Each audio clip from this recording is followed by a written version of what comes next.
Hello and welcome to Leviathan News. Today is May 22nd, 2023, and it's Monday. We got a bunch to talk about. Good morning, guys. Morning. Happy Pizza Day. Yeah, pizza day. Guys, how many people actually buy Bitcoin or pizza with Bitcoin nowadays? I haven't eaten pizza in years. Quite a few. Quite a few? It is true. No, I'm kidding. No, it's actually true. I think people buy pizza today with Bitcoin because they can, but it just goes to show that they actually built. I think the pizza day is relevant because it was the first time that there was a documented real life transaction for it, and that's pretty cool, right? Because we want this stuff to be used, and we just don't want it to be like, oh, I'm going to hoard my assets under the table somewhere. Yeah, and just for all of us small brains who just enjoy a good lark, it was 10,000 Bitcoins for 2 pizzas. So for those doing the math at home, 10,000 times what, 28,000, 27,000? Like $250 million. Yeah. $260 million, yes. So those are some expensive pizzas, but Sam, to your point. It was also time you could get Bitcoin for solving a CAPTCHA online back then. So it was a completely different era. Yeah, they had faucets. They had it was just, you could run it casually on your laptop, between, World of Warcraft's raids or whatever. But yeah. I think it's so easy to sit here right now and be like, oh my God, if he had kept that 10,000 Bitcoin, but it's just the world works sequentially, and maybe if he had never done those Bitcoin transactions, there never would have been a first Bitcoin real world transaction, and we wouldn't be where we are today. So it's fun to talk about. It's great to remember. It's important to know your history, but we got to move on. Yeah. And those people that probably had Bitcoin back in those days probably had a lot. So we shouldn't really think too much about them. We're here today. We're here today. And there was actually a lot of news that happened over the weekend. So I think we're going to start with this story about sushi and Lido, which we were talking about before the show, and it's quite weird, right? So it was reported to us inside the Leviathan newsroom back on Friday, right? And essentially the story is that there was a hack of sushi a while back, and around 1,800 ETH was stolen, and the majority of that belonged to Sifu, Michael Patron, who was the former co-founder of Quadriga CX. And from that time, Sushi's been kind of getting on Lido to return 32 ETH, which it received as a tip, an MEV tip, for processing the transaction. And so about 700 ETH was processed in the hack by Lido because there was some sort of bribe. And now Sushi's trying to go after that. So it's a big headache, really. And the ETH that was collected from this MEV tip was distributed to every single steth holder as part of the daily rebase rewards. And the question really becomes down to, should Lido be the arbitrator of what is legal or not? Yeah, Sam enjoying the New York lifestyle, very clear. You got one room for the whole family. Yes. Because really the question here is, should Lido be permissionless and open, right? Because yes, objectively, these funds are stolen, and the transaction, from a legal perspective, was illegal. But Lido doesn't have any way of knowing that. And, Lido really doesn't, Lido's having to choose whether to be the police on this or not. And so I don't know. It's really weird, right? Because it's not Sifu who's coming after this ETH. It's Sushi. It's all strange. Yeah. I mean, look, this to me is a little bit insanity, a lot of it insanity. Look, I understand that there was a hack and somebody lost money, and somebody is trying to make it right to the people who were stolen from, even if it's Sifu, and good on whoever is leading that charge. But the fundamental point of Ethereum is that validators are supposed to be agnostic to the types of transactions that are being put through. And it's a gray area, when we're talking about stealing, but when from the perspective of a validator, what is the difference between this kind of stealing and the government saying hey, we don't want you to move money from, you know, this family in Russia to this family in Iran. And like, the second we start saying that validators are responsible for like policing their transactions, that well, we're not talking about policing the transaction. The transactions already happened. Yeah, but like you're saying that like Lido should be held accountable by like giving up their operating like budget for processing this transaction, and like we should reward Lido for being agnostic to transactions. Okay, it's not about being they continue to be agnostic to transactions. But you're asking them not to be. No, I'm asking the question that I'm asking is like if they profit from it, from these transactions, because this is not just a regular like ETH transaction. This was a 32 ETH that was paid as a tip in addition. But that is regular. Like when you go into MetaMask. I understand. But this ETH was paid to process these funds, and the Lido DAO is now in possession of that ETH. So there is an affected party who is, you know, suffer from the hack, and, you know, Lido could just vote to send that 32 ETH back and say like, you know, this is. But it's the wrong party. Like Lido, like this is the equivalent of like if someone came into my, like somehow stole my house out from under me, and then they did all the legal paperwork in order to get it transferred. And then this is me going and suing the title office for receiving $50 for processing that transaction. Like, yeah, but if a bank processes a transaction, right? And they like a $30 wire transfer that's stolen money, let's say. Sure, they probably have to return the fees. No, they don't. Are you sure? I'll bet you money right now. Okay, so if a bank processes, like charges $1,000 to process some money from for someone, they probably have to return that money back. Who do you think has to pay for that? It's the hacker or the person who stole. It's not the bank. The bank did the work. Yeah, but if the bank is profiting from the thing, we're getting off track here. The main thing is that like Lido has the ability to give the money back, right? The DAO could vote to give the money back. Just holding the wrong people responsible. But Hasu, who's one of the bigger Lido holders, has voted against it. Yeah, he used his 5 million Lido stake to be able to essentially shut this vote down. Is it Rex? Do you see it like as being terribly different from validators that choose to run these so-called like MEV ethical, whereby like you're operating a node but you're refusing to like include certain transactions or build blocks like through Tornado Cash, for example? I think the second that you start asking validators, whether it's Lido or home stakers or whoever. No, we're not talking about censoring here. Like, no, listen, man. The second you start saying that if you accept a bad transaction that's illegal, you might have to give back the tip. I, as a home staker, am going to be real fucking careful about every single transaction that I approve, because if it's a bad transaction, I lost possible revenue, you know? And therefore, like, that is censorship. Yeah.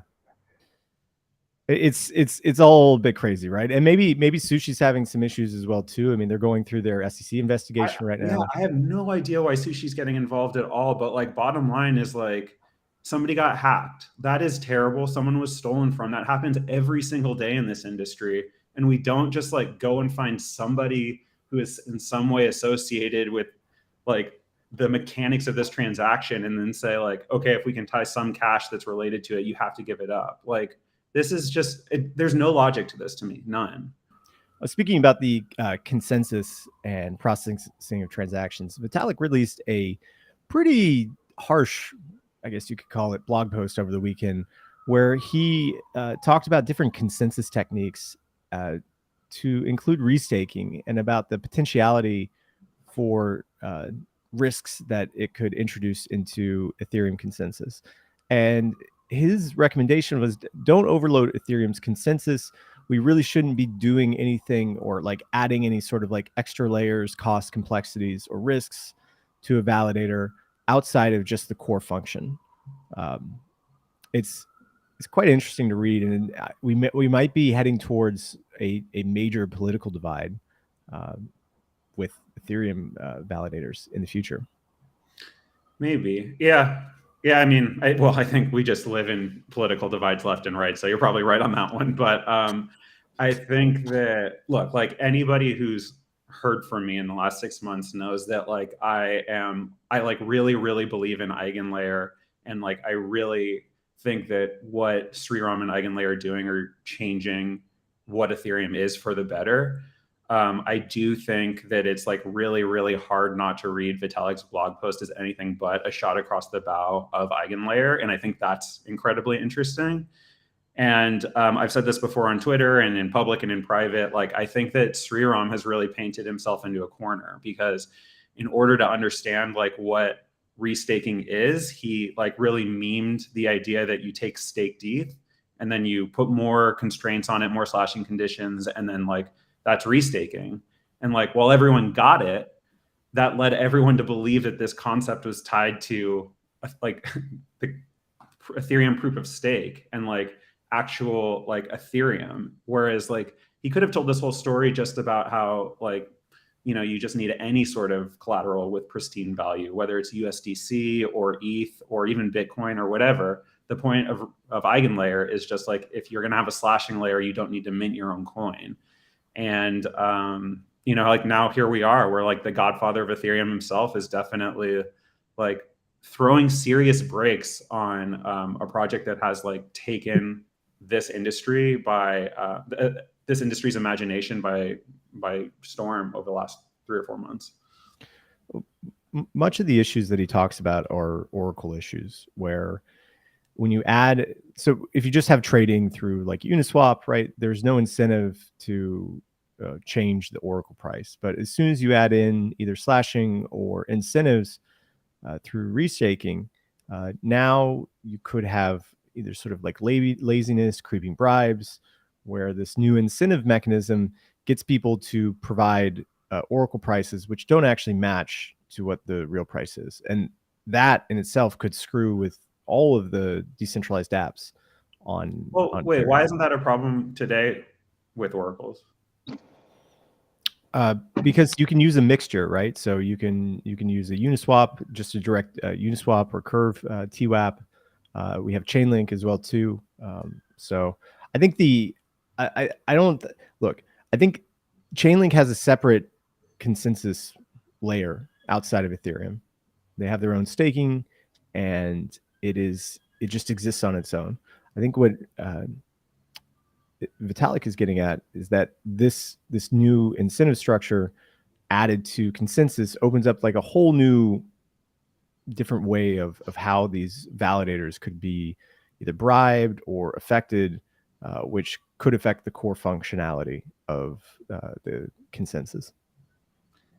Yeah, I think what Vitalik's saying, and based on Twitter, what Sriram really everyone agrees on, is that like the more extra stuff you build into Ethereum consensus, and like the more outside forces that are going to like, you know, cause pressure on Ethereum, the less secure it's going to become.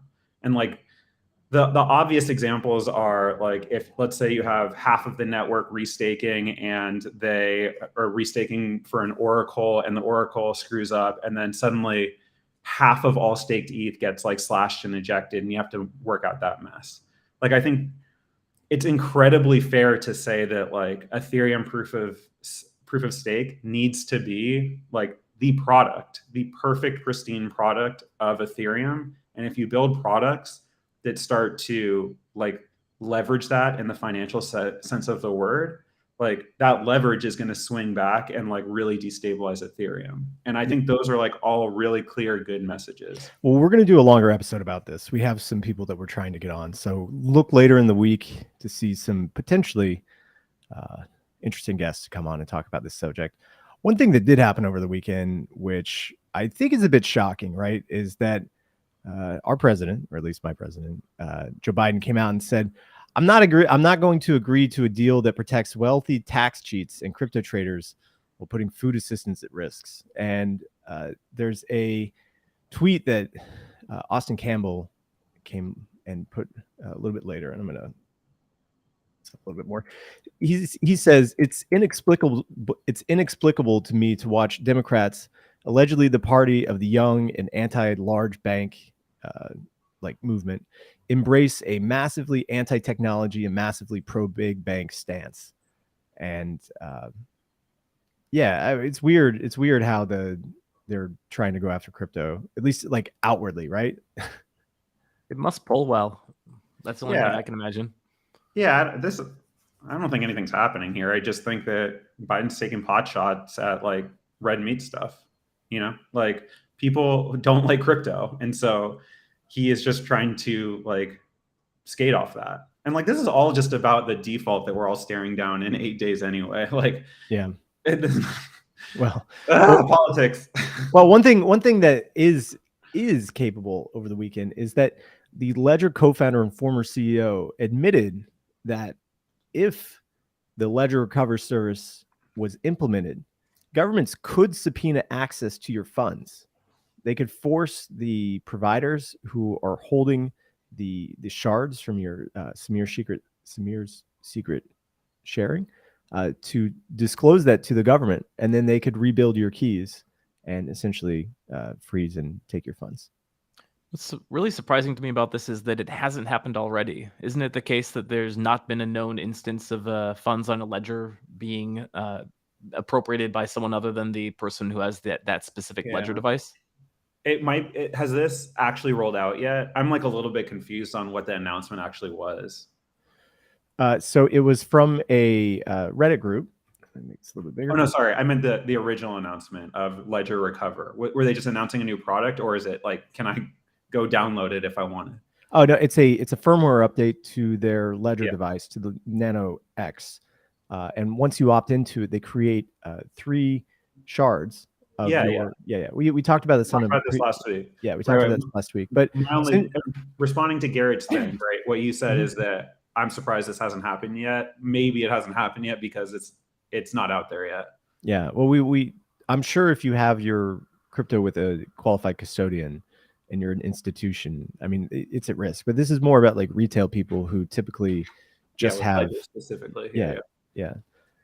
Right. But if they've always had this capability, it's just surprising to me that no one's from the government has tried to compel this in some kind of severe hack cases. Well, my understanding is that the capability that's not new is the ability to update the firmware. The capability that is new is in a firmware update that it can export shards. And so like maybe it's that like basically up until like now, you couldn't export shards. And so therefore there was nothing for the government to grab. But like yeah, I mean, it'll be really interesting to see if we start seeing stories of like, what is Ledger? I have to say, as someone who like is not really for the crypto Twitter like momentum train, they like really, really screwed up. I have like 4 ledgers because I have, like some backups and stuff. And like, I want to get rid of I don't feel safe anymore. It's pretty, I don't know what to do. Well, I mean, there's, we did post this last week. Officer CIA has a great way on how you should hold your keys. And we'll include that in the show notes. So guys, I don't know if you knew, but the NFT landscape is back and it's hot. So so over the weekend, the NFTs that were held by 3AC were sold at auction, and the main one, a Grail Fidenza 975, was sold for $800,000 on a Sotheby's auction. I mean, yeah, good job, 3AC. Not a modern art person myself, so can't say. Yeah, if we wanted, we could have a semi-intelligent debate about NFTs, but like, this is like the tragedy of 2022, right? Is like the best way to represent just the irresponsibility and the disaster that was 3AC is like this art portfolio. And I don't know if it was sold for too much or too little just now. All I know is that like when I see 3AC and like Starry Night, I just like get like flashbacks. They had a very cool NFT collection. They had it was pretty awesome actually. They had some grails of a bunch of art block stuff. So really interesting to see that. And I guess we'll wrap up on some ETH news. So I got 3 stories about ETH. So gas has finally dropped down to 30 for the first time since mid-April, which is great. Can finally do some transactions. But in addition to that, we have 2 million ETH in the Ethereum validator queue waiting to be staked. That's also pretty cool. And then lastly, the ETH supply is decreasing at its fastest rate since the merge. Also awesome. So. Cool. Yeah. I mean, ETH Bull. Cool. And we'll leave with one last story, which is that Robert Kennedy over the weekend said that he is going to accept campaign donations. He had a keynote at the Bitcoin conference down there in Miami. It's accepting in Bitcoin that's the unusual part. Most politicians accept campaign donations. Right. So you still have to KYC, but you're able to, once you go through that process, to send Bitcoin over Lightning Network. So to be honest, if you took like something via Ethereum, especially like stable coins, I'd probably toss a few bucks. Why not? Yeah. Yeah. I'm seeing a lot of crazy stuff out of that conference. Well, that's going to wrap it up for today. We're going to have a bunch of guests later in the week to come and talk about some of these subjects that we talked about today. So, guys, thanks so much for tuning in today. Great. Yeah. And you have a special guest to bring us out? Exactly. Well, until the tide returns, we'll be back tomorrow. Thank you for tuning in, and we'll see you later.